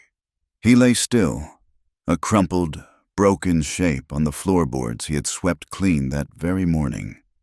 From her hiding place, Cora saw him fall, and a scream of pure, animal terror tore itself from her throat. The protector was gone. The stone man who had been her shield was broken. They were alone. Bart stood over Wes's unconscious form, breathing heavily, a triumphant sneer on his face. "Tougher than he looks," he grunted. "But not tough enough." He turned his cold eyes towards the kitchen. "All right, little lady. The game's over. Come on out. Jedediah sent us to bring you home." Cora held Nathan tighter, the boy's silent trembling a vibration that shook her to her very soul. She didn't move. She couldn't. Her limbs were locked, her mind a white haze of panic. Bart's sneer faded, replaced by a look of cold irritation. "I ain't got time for this." His gaze swept the room, landing on the small, terrified boy hidden behind Cora. A new, far more malevolent idea sparked in his eyes. He nodded to Silas, who was just untangling himself from Finn. "Get the boy." Silas lumbered forward. Cora tried to shield Nathan with her body, but the big man simply reached down with one massive hand and plucked the boy from her arms as easily as if he were a kitten. Nathan let out a terrified cry, his small fists beating uselessly against the man's filthy shirt. "No!" Cora shrieked, scrambling to her feet. "Please don't hurt him. He's just a child." Bart held up a hand, and Silas stopped, holding the struggling boy in his arms. Bart walked towards Cora, his pistol now leveled at her chest. "That's right," he said, his voice dangerously soft. "He's just a child, and what happens to him next is entirely up to you. You come with us, quiet and peaceful like, and the boy lives. You give us any trouble, well, Silas here ain't a patient man." To emphasize the point, Silas tightened his grip, and Nathan let out a pained whimper. Cora stared at them, her world collapsing into a single, impossible choice: her own safety, her own freedom, or the life of this small, serious boy who had crept into her heart. She looked at Nathan's terrified face, his eyes wide and pleading. She looked at Wes, unconscious and bleeding on the floor. This was their home. This was her family. And these men, these monsters, were tearing it apart. Something inside her, something that had been dormant for years, a core of rage and defiance that had been buried under a mountain of fear, finally broke free. The terror was still there, a cold, shaking sickness in her stomach, but it was no longer in control. Her eyes darted around the kitchen, and then she saw it. On a high shelf, tucked behind a tin of coffee, was an old Navy Colt, its metal dull, its grip worn. Wes had pointed it out to her once, days ago. "Snake gun," he'd said, just in case. While Bart's attention was on her, she took a single, slow step backward, her hand reaching up, her fingers closing around the cool, heavy steel of the gun. She pulled it down, the weight of it a solid, terrifying reality in her hand. She raised it, her arms shaking so violently she was surprised she could hold it. She pointed it at Bart. "Let him go," she said. The voice that came out was not her own. It was a thin, reedy thing, a pale imitation of courage. Bart actually laughed, a short, ugly bark. "You're gonna shoot me with that museum piece, you ain't got the nerve." "Let him go," she repeated, and this time, her voice was stronger. The shaking in her arms began to subside, replaced by a cold, hard resolve. The terror was still there, but it was now fuel for a fire she hadn't known she possessed. She was no longer a victim to be bartered. She was a defender. The standoff hung in the air, thick and humming with deadly potential. Bart's smile faltered. He saw the change in her eyes, the shift from hunted animal to cornered predator. He was reconsidering his options when a new voice, calm and deadly, spoke from the shattered doorway. I do what the lady says. All four of them, Cora, Bart, Silas, and Finn, turned towards the door. A man stood there, silhouetted against the bright afternoon sun. He was lean and weathered, with graying hair and dark, steady eyes. He held a double-barreled shotgun, its twin muzzles looking like two dark, yawning graves. He held it not with aggression, but with a kind of weary familiarity, as if it were an extension of his own arm. Bart's face went pale. "Who in the hell are you?" "Name's Raoul," the man said, his voice a low, calm rumble. "And you boys are trespassing." He took a slow step into the room, the shotgun never wavering. The equation had changed. The odds had shifted. Panic flared in Finn's eyes. He made a fatal mistake. He swung his revolver towards the newcomer. Raoul's shotgun boomed, the sound filling the small cabin with a deafening roar of thunder and smoke. Finn screamed, a high, thin shriek, as the buckshot tore into his gun arm, sending his revolver flying. He collapsed to the floor, clutching the mangled, bloody limb. The explosion was the spark that ignited the powder keg. In that split second of chaos and confusion, as Bart's head whipped towards the source of the blast, Cora acted. She shifted her aim from Bart to Silas, to the massive arm that was still crushing the breath out of Nathan. She squeezed the trigger. The old Colt bucked in her hand, the recoil slamming her shoulder back. The shot was high, but it was true. The bullet tore through the fleshy part of Silas's bicep. With a roar of pain and surprise, his grip on Nathan went slack. The boy dropped to the floor. "Nathan, run!" Cora screamed, and he scrambled away, crawling towards the fireplace, towards Wes's still form. Silas stared at his bleeding arm in disbelief. Bart, seeing the situation spiraling into a bloodbath, made his decision. He was a bully and a thief, not a soldier. This was no longer a simple abduction. "Forget the girl," he screamed at Silas. "Let's go!" He grabbed the whimpering, bleeding Finn and dragged him towards the door. Silas, clutching his arm, his face a mask of stupid shock, stumbled after them.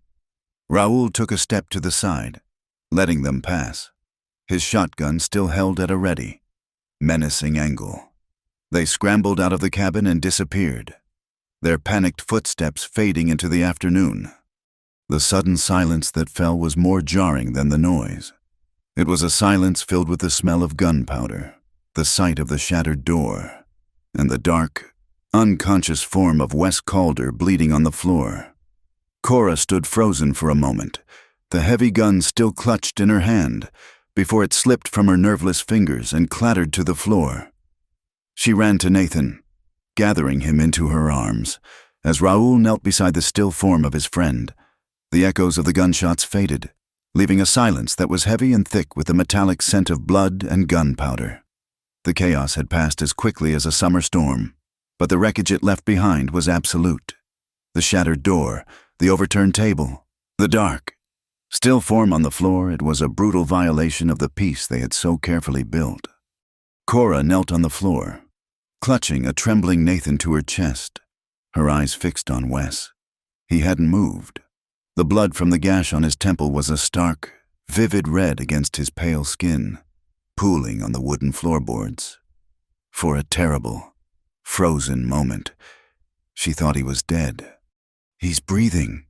Raoul's voice, calm and steady, cut through the fog of her fear. He was already beside Wes, his weathered fingers pressed gently against the side of his neck. "The hit is bad, but his skull ain't cracked. I've seen worse." He looked up, his dark eyes meeting hers. They were filled with a grim competence, but also a deep well of concern. "He needs to be moved, and that cut needs stitching." Raoul's calm was an anchor. Cora took a deep, shuddering breath and nodded, pushing down her own panic. Nathan was her first priority. She looked down at the boy, who was preternaturally silent, his face buried in her shoulder, his small body shaking. "Nathan," she whispered, her voice rough, "I need you to be a brave soldier for me. Can you do that?" He gave a small, jerky nod against her chest. "I need you to go with Raoul. He's going to take care of you for a little while." She looked at Raoul, a silent plea in her eyes. The older man understood immediately. "Come on, muchacho," he said, his voice softening as he spoke to the boy. "Let's go check on the chickens. I bet they were scared by all that noise." He gently disentangled Nathan from Cora's arms. The boy went without protest, his eyes huge and haunted, his small hand clutching Raoul's larger, calloused one. As soon as they were outside, Cora was in motion. Together, she and Raoul managed to move Wes, his body a dead weight, from the floor to the narrow cot in the small bedroom. They cleaned the wound as best they could with whiskey from Wes's cabinet, a task that made Cora's stomach churn. Raoul, with the steady hands of a man who had seen his share of frontier violence, stitched the gash closed with a needle and thread from Cora's mending kit. "The rest is up to God and a strong will," Raoul said, wiping his hands on a rag. "He'll have a fever. Keep him cool. Try to get some water into him if he stirs. I'll take care of the boy. And the ranch." He gave her a long, searching look. "You're a strong woman. Miss, he's lucky you were here." And then he was gone, leaving her alone in the quiet room with the unconscious man. The vigil began. The world shrank to the four walls of that small room. Time ceased to be measured by the sun and the stars, but by the rhythm of Wes's breathing. It was a shallow, sometimes ragged sound that she listened to with an intensity that was a form of prayer. The hours bled into one another, a long, seamless river of watching and waiting. Cora became a creature of pure, focused care. She found a rhythm in her tasks. Every hour, she would dip a clean cloth in a bowl of cool well water and gently bathe his face, his neck, his chest. The gash on his temple was an angry, swollen line, and she kept it clean, her touch as light as a feather. When his lips grew dry and cracked, she would wet them with the corner of the cloth. She sat in a hard-backed chair she had dragged from the main room, her body aching with exhaustion, but she refused to leave his side. Sleep came only in brief, fitful snatches, her head nodding forward for a few minutes at a time, always waking with a jolt of panic, her eyes immediately seeking the rise and fall of his chest. In those long, silent hours, she saw him for the first time, not as the stone man, the silent protector, the force of nature who had saved her. She saw Wes. She studied the lines on his face, etched by sun and hardship. She saw the silver threads at his temples, the small, faded scar above his eyebrow. She saw the vulnerability and the slackness of his unconscious features. The strength was still there, in the hard line of his jaw, in the powerful set of his shoulders, but now she saw the humanity beneath it. A fierce, powerful emotion began to bloom in her chest, an emotion so intense it almost frightened her. It was a ferocious tenderness, a desperate, clawing need to protect him, to shield him from any more pain. He had been her shield, her rock. Now, she would be his.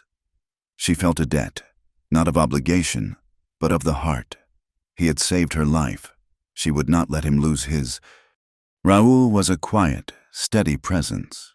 He would appear at the doorway at dawn and dusk with a tray, a bowl of stew for her, a cup of broth for Wes, a fresh pail of water. He never stayed long. Respecting the sanctity of the sick room, he would give her a brief report in his low, rumbling voice. "Nathan's fine. He's a quiet boy, but he's tough, like his father." One evening, as she was trying to spoon a little broth between Wes's lips, Raoul lingered at the door. "He took the boy in after the Apache raid on the San Pedro," he said softly, as if continuing a conversation they had never had. "Found him hiding under his mother's body, the only one left. Wes ain't his father by blood, but he's his father in every other way." The story settled into Cora's heart, another piece of the puzzle of this silent, solitary man. It explained the deep, unspoken bond between them, the fierce affection she had seen in a single touch. The fever came on the second day. His skin was fire to the touch, and a sheen of sweat glistened on his forehead. He began to murmur, his head thrashing from side to side on the thin pillow. The words were disjointed, meaningless fragments of a life she knew nothing about, names she didn't recognize, places she had never been. She would lean close, wiping his face with the cool cloth, whispering to him, though she didn't know if he could hear. "It's all right. Wes, I'm here. You're safe." The days were a blur of cool water, whispered words, and fervent, silent prayers. The world was the smell of sickness and herbs, the sight of his still form, the sound of his ragged breathing. She watched for any sign, any flicker of hope, a twitch of his finger, a brief moment where his eyes opened, unfocused and unseeing, before sliding shut again. Each one was a small victory she clung to, a tiny spark in a vast darkness. She was exhausted, her body a dull ache, her eyes gritty from lack of sleep, but she did not falter. The strength she hadn't known she possessed had become an unyielding pillar. On the morning of the fourth day, the fever broke. She awoke from a brief, deep sleep in the chair to find him quiet. She pressed her hand to his forehead. It was cool. The raggedness was gone from his breathing. It was now deep and even. Relief, so powerful it was like a physical blow, washed over her, and she rested her head on the edge of the cot and wept, silent, grateful tears. She must have drifted off to sleep like that, her head pillowed on her arms beside him. She was awakened not by a sound, but by a feeling, a sense of being watched. She lifted her head slowly, her neck stiff, and found him awake. His eyes were open, not clouded with fever or delirium, but clear. They were the color of a pale winter sky, and they were looking directly at her. He didn't speak. He just watched her, his expression unreadable. She could only stare back, her heart beginning to beat a little faster. The silence stretched, filled with 1,000 unspoken things. He swallowed, a dry, painful sound. His voice, when it came, was a raw, hoarse whisper, barely audible. "Still here." The two words were not a question about her physical location. It was a question that encompassed everything. After the fight, after the blood, after the trouble I couldn't protect you from, you stayed. It was a question born of a lifetime of solitude, of expecting people to leave. Cora felt a lump form in her throat. She could not have spoken if she had wanted to. She simply nodded, a single, profound movement. Her eyes, shining with unshed tears, gave him her answer. "Yes, still here. I will always be here." His gaze held hers for a long moment, and in their pale depths, she saw something shift. The hardness, the guarded wall he kept around himself, seemed to dissolve, replaced by a raw, unguarded vulnerability. He slowly, with what seemed like a monumental effort, lifted his hand from the blanket. It was shaking slightly from weakness. He reached for her. Instinctively, she placed her hand in his fingers, calloused and warm, closed around hers. It was not a passionate grip, not a possessive one. It was a simple, profound connection, a silent acknowledgement, a thank you, a promise. No words of love were spoken. None were needed. In the quiet of the small, sunlit room, with his hand holding hers for the very first time, the feeling was as clear and undeniable as the dawn. The healing of a man is not so different from the healing of the land. It is a slow, quiet process, measured in inches, not miles. In the days that followed his waking, Wes was a landscape of frustration and reluctant patience. The formidable strength that had defined him was gone, replaced by a weary weakness that chafed at his spirit. He would try to stand and be forced to sit by a wave of dizziness, his face a grim mask of self-recrimination. In this new, inverted world, Cora became his strength. She was no longer the frightened refugee. She was the quiet, unshakable pillar of their small household. She brought him broth and cool water, changed the dressing on his wound with gentle, practiced hands, and met his dark, frustrated moods with a calm that was as soothing as a summer rain. She did not coddle him or offer empty words of pity. She simply cared for him, her actions a steady, reassuring presence that spoke more eloquently than any words. She was the anchor, and he, for the first time in his life, was the one in need of mooring. Raoul stayed for a week, a benevolent shadow who helped mend the deep wounds to their sanctuary. The first task was the door. It hung from one hinge like a broken jaw, a constant, gaping reminder of the violence that had invaded their lives. The three of them, Raoul, a still unsteady Wes, and Cora, worked together to fix it. Raoul, with his easy skill, showed Cora how to reset the heavy timbers in the frame. Wes, sitting on the porch steps, his movements slow and deliberate, whittled new wooden pegs with a sharp knife. Cora, her hands surprisingly strong, helped lift the heavy door back into place. The rhythmic sound of Raoul's hammer driving the pegs home was a sound of restoration, of rebuilding. When it was done, the door stood solid and true once more. It was more than a repair. It was an act of defiance. It was a statement, written in wood and sweat, that this was their home, and they would not allow it to be broken. That evening, Raoul announced he was leaving.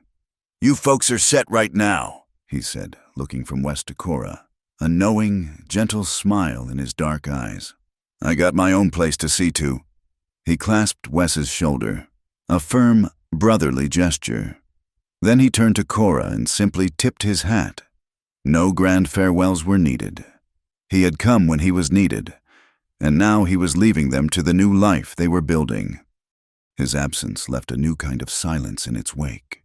It was not the lonely silence of before, nor the tense silence of the vigil. It was a quiet filled with a shared, unspoken purpose. The ranch needed healing too, and they began the work together. Their days took on the rhythm of a slow, intimate dance of shared labor. The most urgent task was the long section of corral fence that had been weakened by a winter storm. They worked side by side under the vast, silent sky. Wes, his strength slowly returning, would dig the post holes, the muscles in his back and shoulders cording with the effort. Cora would haul the new rails, her body now lean and strong from the constant work. They learned to anticipate each other's needs without a word. When his hand reached out, she was already there with the hammer. When her brow was beaded with sweat, he would pass her the canteen of water, always letting her drink first. In these long, sun-drenched hours of shared effort, they truly learned each other. She learned the set of his jaw when a rock refused to yield to the shovel, the rare, almost invisible smile that touched his lips when a new rail fit perfectly into place. He learned the quiet tune she would sometimes hum when she thought he wasn't listening, the determined look in her eye as she wrestled a heavy timber into position. Their words were few, limited to the practical necessities of the task, but their real conversation was in the easy, synchronized rhythm of their bodies as they worked to rebuild their world. The kitchen, once her solitary domain, became a shared space. He taught her how to properly butcher and dress the game he would bring back from his traps, his large hands guiding hers with a surprising gentleness. In return, she taught him the small miracles of baking. He would watch, fascinated, as she transformed flour, water, and yeast into a fragrant, golden loaf of bread, a magic he had never known. They would move around each other in the small space with an unthinking grace, a partnership that needed no discussion. And through it all, there was Nathan. The terror of the attack had left its mark on him. For weeks, he was quieter than usual, prone to startling at loud noises, but the steady, constant presence of both Wes and Cora was a powerful balm. They became, in every sense of the word, his parents. They were a unified front of love and security. Wes would take him out in the early mornings, showing him how to read the tracks of a coyote in the dust, how to tell the direction of the wind by the feel of it on his cheek. Cora would spend the evenings with him by the fire, using an old farmer's almanac as a primer to teach him his letters, her finger patiently tracing the shapes of the words. Sometimes, they would do it together. Wes would tell a story of a clever fox or a brave hawk, and Cora would write the animal's name on a piece of slate for Nathan to copy. Standing over the boy, their shoulders would sometimes brush, a small, electric touch that sent a jolt of awareness through them both. Their love story was written in these small, silent gestures, a litany of quiet care. It was in the patch she sewed onto the elbow of his favorite work shirt, the stitches so neat and even they put his own clumsy mending to shame. He never mentioned it, but the next day, a single, perfect desert marigold, its petals the color of the setting sun, appeared in a cup of water on the windowsill above the sink where she washed the dishes. It was in the way he would draw a fresh bucket of water from the well for her when he saw her coming back from the garden, saving her the heavy task. It was in the extra blanket she would lay over him at night when he fell asleep in his chair by the fire. It was in the way he began to take off his hat whenever he entered the house, a gesture of respect he had never offered to anyone before. These were their love letters, their whispered declarations, their sacred vows. One evening, after a long day spent reinforcing a section of the barn roof, they stood on the porch, watching the sun bleed across the western sky, painting the clouds in shades of fiery orange and deep purple. The air was cool and still. Nathan was already asleep inside, tired out from a day of helping. A deep, contented weariness settled over them, the good ache of hard work and a day well spent. They stood side by side, not touching, their gazes fixed on the horizon. The silence between them was no longer empty. It was full. It was full of shared sunrises, of meals cooked together, of fences mended and a child loved. It was full of a deep and abiding comfort, a sense of rightness that neither of them had ever known. Cora looked at the man beside her. His profile was stark against the fading light, his face no longer a mask of stone, but a map of the life he had lived, a life she was now inextricably a part of. He had saved her from the monsters of her past, but she, in her own quiet way, had saved him from the vast, crushing loneliness he had mistaken for a life. Slowly, she lifted her hand from the porch railing and gently placed it over his, where it rested on the weathered wood.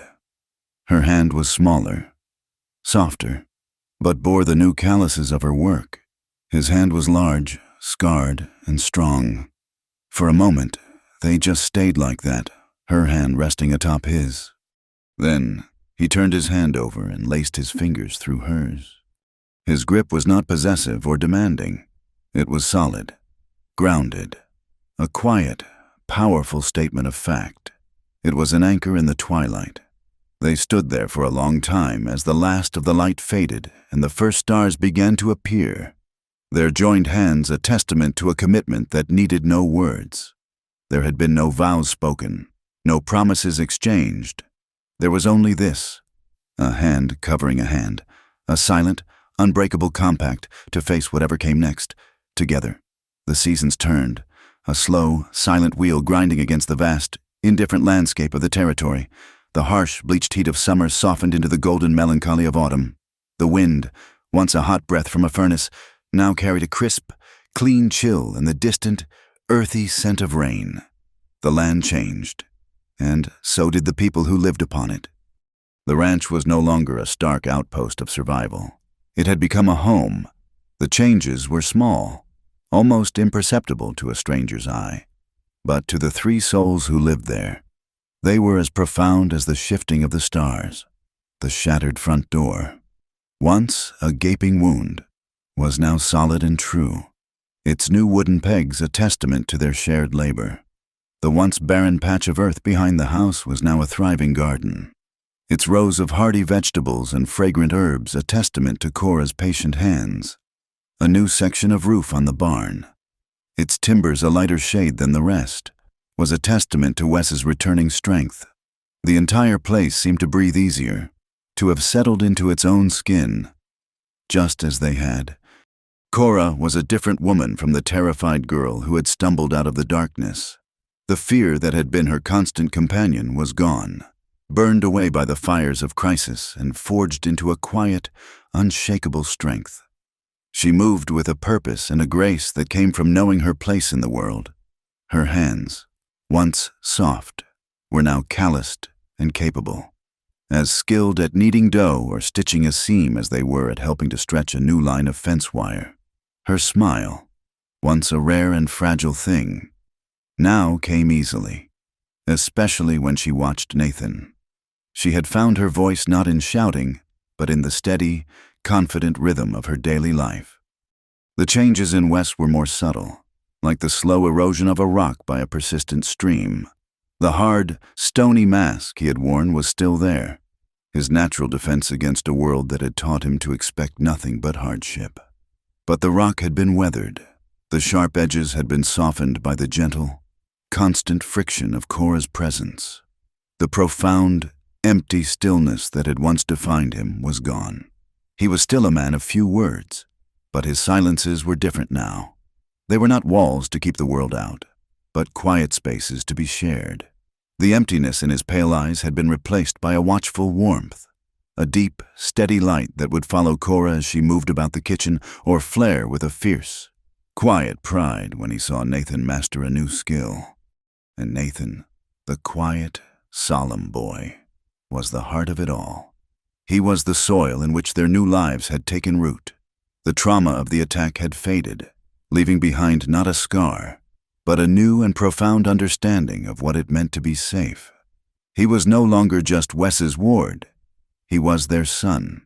He moved with the easy confidence of a child who knows, without a single doubt, that he is loved. He would spend his mornings with Wes, his small hand lost in the man's larger one, learning the secrets of the land. His afternoons were often spent with Cora, his brow furrowed in concentration as he learned his letters. His sudden, bright laughter a sound that filled the small cabin with a joy it had never known. One afternoon, as autumn was beginning to tip towards the first hints of winter, the three of them were working to bring in the last of the firewood, stacking it high against the wall of the house. It was hard, repetitive work, but they moved in a comfortable, familiar rhythm. A silent, efficient team. The sun, a great, fiery ball of molten copper, was beginning to sink towards the jagged line of the distant mesas, bathing the entire basin in a warm, honey-gold light. The air was still and smelled of pine dust and the cool, clean scent of the coming evening. The last log was in place. Wes stood back, wiping a sheen of sweat from his brow with the back of his hand. Nathan, his small arms full of kindling, carefully placed his load by the door and then, his job done, ran off to chase a lizard that was sunning itself on a rock. A deep, peaceful silence settled over the yard, broken only by the chirping of crickets beginning their nightly chorus. Cora leaned against the newly stacked wood pile, a weary but contented sigh escaping her lips. She watched Wes as he stood gazing out at the land, his profile silhouetted against the brilliant, painted sky. He was no longer a stranger, a dangerous enigma who had pulled her from a train. He was the man who knew, without her having to ask, that she preferred the end piece of the bread. He was the man who had, without a word, built a small, sturdy stool so she could more easily reach the high shelves in the kitchen. He was the man whose quiet presence beside her in the evenings was more comforting than any conversation. He was her home. She looked around at the small, isolated ranch, the weathered house, the leaning barn, the dusty corral. When she had first arrived, a terrified, broken thing, this place had been nothing more than a refuge. It was a set of walls, a roof, a place to hide from the monsters who were chasing her. The silence had been a shield, the solitude a balm for her raw, frayed nerves. She had needed it then, this emptiness, this isolation. It had given her a space to simply be, to stop running and catch her breath. But now, as she stood there in the warm, fading light, she realized with a sudden, profound clarity that it was no longer just a hiding place. The fear was gone. Bart, Silas, Jedediah Sloan, they were ghosts from another life, a story that belonged to someone else. She was no longer running from something. For the first time, she felt herself being pulled towards something. She thought of what would happen if she were to leave. The thought, which would have once been a desperate, hopeful dream, now sent a pang of desolation through her. To leave this place, to leave this quiet man and the serious little boy who had stolen her heart, would be to leave a part of her own soul behind. She had been planted here by a violent storm, a seed thrown on barren ground. But against all odds, she had taken root. She had grown. She looked at Wes again. He had not moved, but she knew he was aware of her, of the slight shift in her breathing, of the intensity of her gaze. He was always aware of her. Her heart was beating a steady, calm rhythm. The words rose in her, not from a place of need or desperation, but from a place of deep, settled certainty. It was the truest thing she had ever known. She pushed herself away from the woodpile and took a few steps until she was standing beside him. They stood together, shoulder to shoulder, looking out at the vast, beautiful, and lonely land that had become their world. "At first," she said, her voice soft but clear in the evening stillness, "I just wanted a place to hide." She paused, gathering her courage, wanting him to understand the weight of what she was about to say. She turned her head to look at him, at the strong, familiar lines of his face. "But now," she continued, her gaze steady and direct, "I want to stay." The words hung in the air between them, simple, direct, and laden with a meaning that went far beyond their literal definition. It was a declaration. It was a choice. It was a gift. Wes did not answer. He did not turn to look at her. A muscle worked in his jaw, the only outward sign of the powerful emotion her words had stirred in him. He, a man who had built his entire life on the assumption of being alone, had just been told he was no longer a solitary island, but a shore on which someone else wished to build their home. He had never dared to ask for this. He had never known how. He slowly, deliberately, lifted his hand. It was a large hand, scarred and calloused from a lifetime of hard labor and harder fights. It was the hand that had pulled her from the train, the hand that had held a gun to defend her, the hand that had patiently taught a small boy how to tie a knot. He did not reach for her waist or her shoulder. He simply laid his hand over hers, where it rested on the top rail of the nearby fence. His touch was warm, solid, infinitely gentle, yet unbreakably firm. His fingers settled over hers, and in that simple, profound gesture, he gave her his answer. It was a silent promise, a solemn vow. "This is your home. You belong here. I am here." They stood like that for a long time as the last sliver of the sun disappeared behind the mountains and the sky deepened to a shade of violet blue, scattered with the first diamond dust of the stars. They looked out over a vast, wild meadow that stretched from their fence line into the distance. In the spring, it had been a riot of color, a sea of wildflowers that had bloomed with a fierce, defiant beauty in the harsh, unforgiving soil. Now, it was a field of sleeping seeds, waiting for the warmth of the sun to bring it back to life.